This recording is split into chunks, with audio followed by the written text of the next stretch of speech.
The lookout point up there through the trees, you can't, so it seems. That means that Burgess Bridge should be... There we are. And I made it on time. I wanted to be here by 3:15.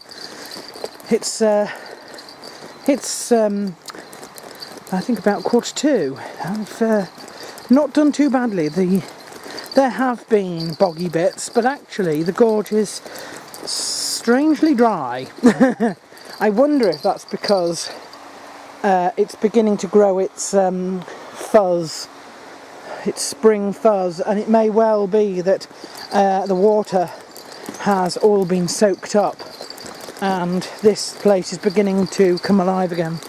Anyway, we're now about to explore the final bit of the gorge. Once this is explored, we will have mapped the gorge in its entirety between Harrogate and Knaresborough, which is of course all the gorge.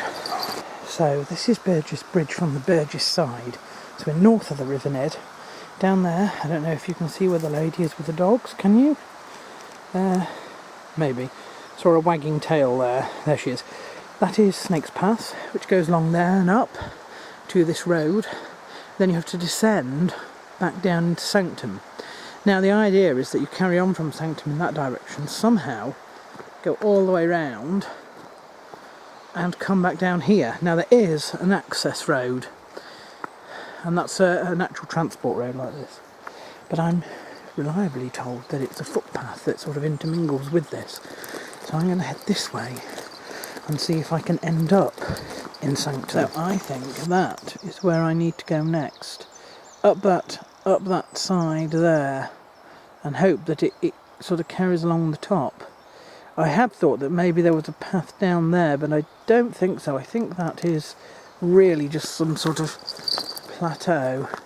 Oh, actually that is the access route to Scotton Mill, for certain, because if you look at it here, they'd come down this path, and yeah, it's been barricaded off, but that is definitely the access to Scotton Mill.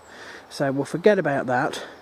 We'll take this one up into, well, I'll call this the Pine Crest. Right, we've come up Pine Crest, and look, there's definitely a path that goes back.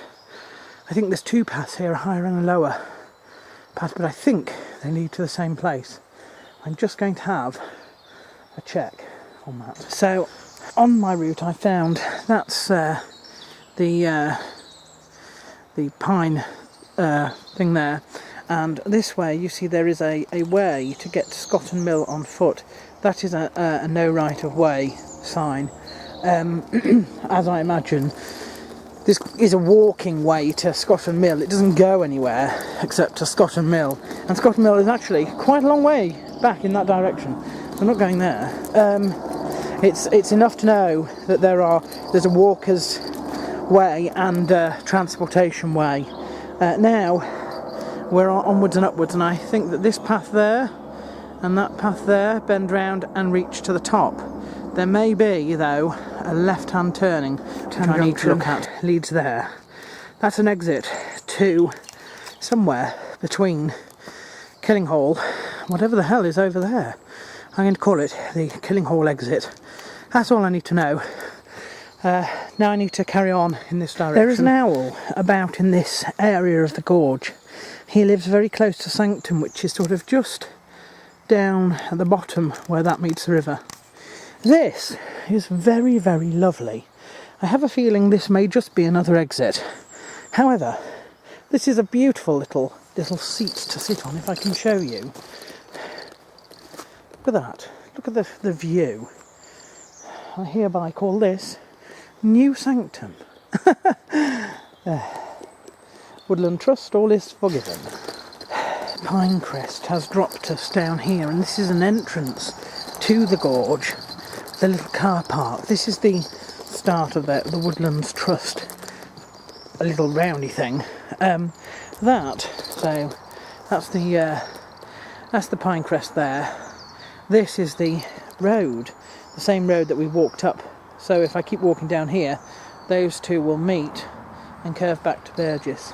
This is the entrance, I believe, to the new sort of little, it says adventure trail, but it's the thing that the Woodlands Trust have done, which I'm looking at today, the thing that they destroyed Sanctum for. And this is a map of the gorge, and I don't know what to call this, because I've discovered this little estate here, and I have no idea what the hell I'm supposed to call that. It doesn't have a name.